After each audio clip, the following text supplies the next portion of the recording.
Shalom, selamat pagi Bapak Ibu yang terkasih dalam Yesus Kristus. Puji dan syukur kita panjatkan kehadirat Tuhan yang Maha Kuasa. Kita boleh dipertemukan kembali dalam Renungan Harian Toraja, edisi Jumat 12 September 2025. Firman Tuhan yang akan kita baca dan renungkan terambil dari 2 Petrus 2 ayat 1 sampai ayat yang ke-10. Mari kita berdoa.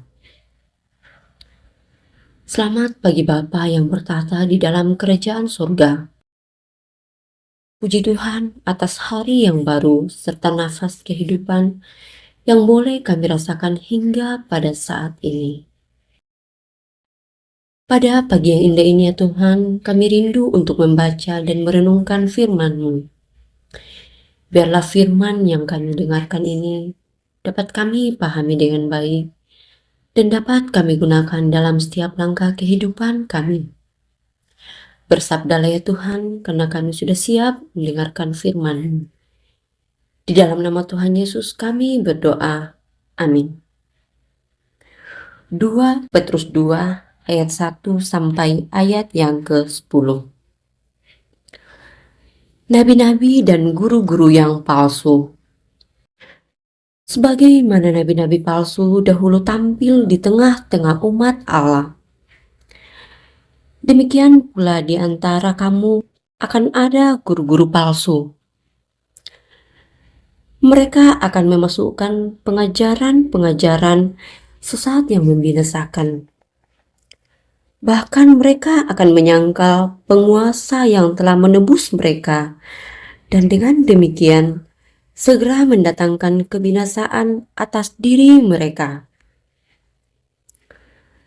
Banyak orang akan mengikuti cara hidup mereka yang dikuasai hawa nafsu, dan karena mereka jalan kebenaran akan dihujat.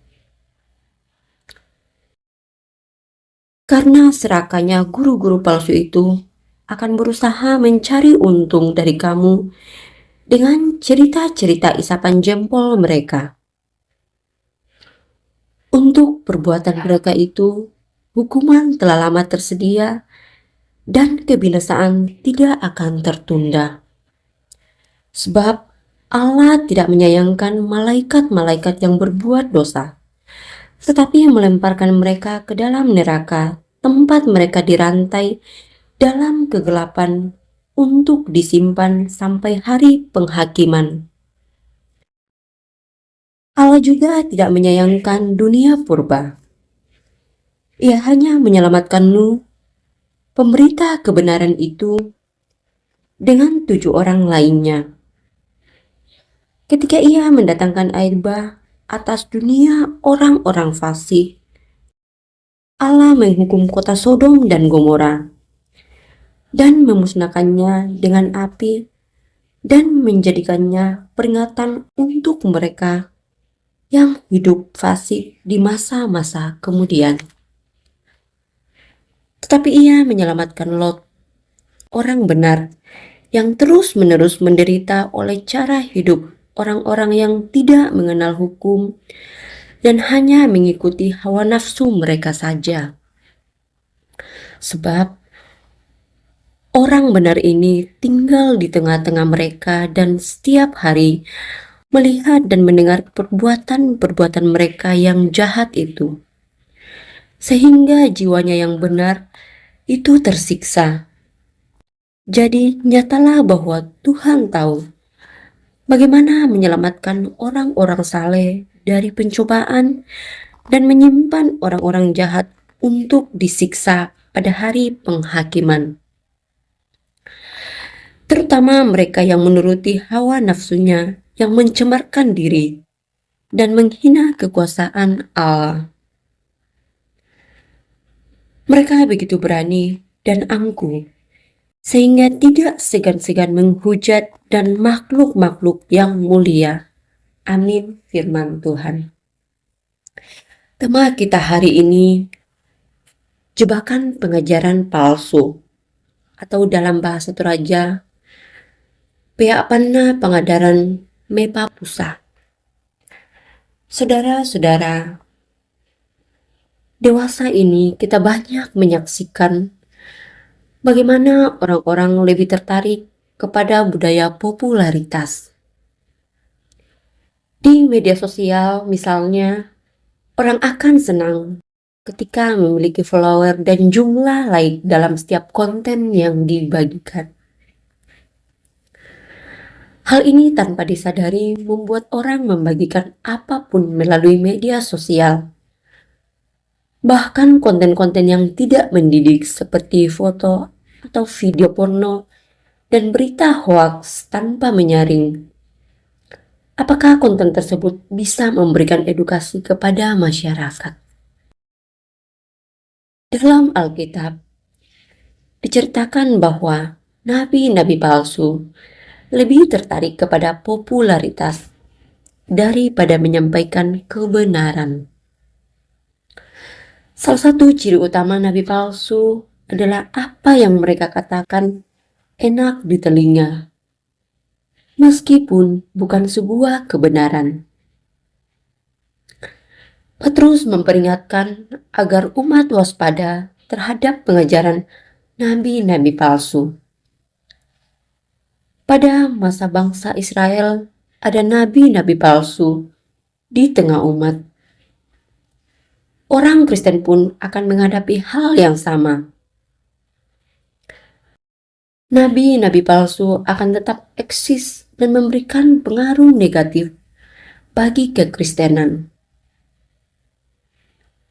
Mereka membawa ajaran sesat yang bisa membinasakan, bahkan menyangkal Kristus yang telah menebus mereka. Ajaran dari nabi-nabi palsu sangat populer karena memberikan kenyamanan di tengah umat. Kepalsuan mudah ditolak ketika tampil sebagai kepalsuan. Tetapi ketika disamarkan sebagai kebenaran, maka hal itu menjadi ancaman.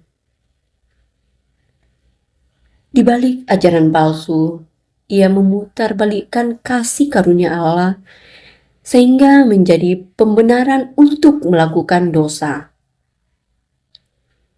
Apa yang harus dilakukan oleh umat untuk menghadapi nabi-nabi palsu tersebut? Petrus memberikan nasihat dengan melihat apa yang terjadi bagi Nuh dan juga Lot. Meskipun mereka hidup di tengah ancaman nabi-nabi palsu, tetapi mereka tetap memperlihatkan hidup kudus dan setia sehingga mereka luput dari murka Allah. Amin, firman Tuhan. Mari kita berdoa. Terima kasih Tuhan atas firman-Mu yang boleh kami renungkan pada waktu teduh pagi ini. Kami mengucap syukur untuk anugerah dan kasih yang selalu melimpah bagi kami. Biarlah firman-Mu yang dapat menyegarkan jiwa kami dan membangkitkan harapan dan kasih dalam setiap kehidupan kami. Tuhan, bimbing kami terus dengan firman-Mu, supaya kami selalu mengucap syukur dalam segala hal. Kami juga berdoa buat orang tua, saudara-saudari kami, anak-anak kami yang berbahagia atas pertambahan usia mereka. Tuhan terus yang akan menuntun dan menyertai dalam setiap langkah kehidupan mereka. Kami juga berdoa buat orang tua, saudara-saudara kami, anak-anak kami, apabila saat ini ada dalam kelemahan tubuh yang tidak kami sebutkan namanya satu persatu. Tuhan berkati segala usaha untuk mendapatkan kesembuhan. Berkati juga orang tua kami dalam usia lanjut. Kiranya Tuhan terus yang akan memberkati, semoga mereka tetap sehat. Dan juga saudara-saudara kami yang saat ini sedang mencari pekerjaan, Tuhan yang akan menunjukkan. Dan yang sementara dalam menuntut ilmu, Tuhan yang akan memberkati. Semoga mereka mendapatkan hasil yang baik. Tuhan berkati setiap aktivitas kami pada hari ini. Biarlah kami dapat melaksanakannya seturut dengan kehendak-Mu ya Tuhan. Tuhan, ini doa dan ucapan syukur kami yang kami bawa melalui anak-Mu Yesus Kristus. Itulah Tuhan dan Juru Selamat kami yang hidup. Amin. Demikianlah renungan pada pagi hari ini. Selamat pagi, selamat beraktivitas. Tuhan Yesus memberkati.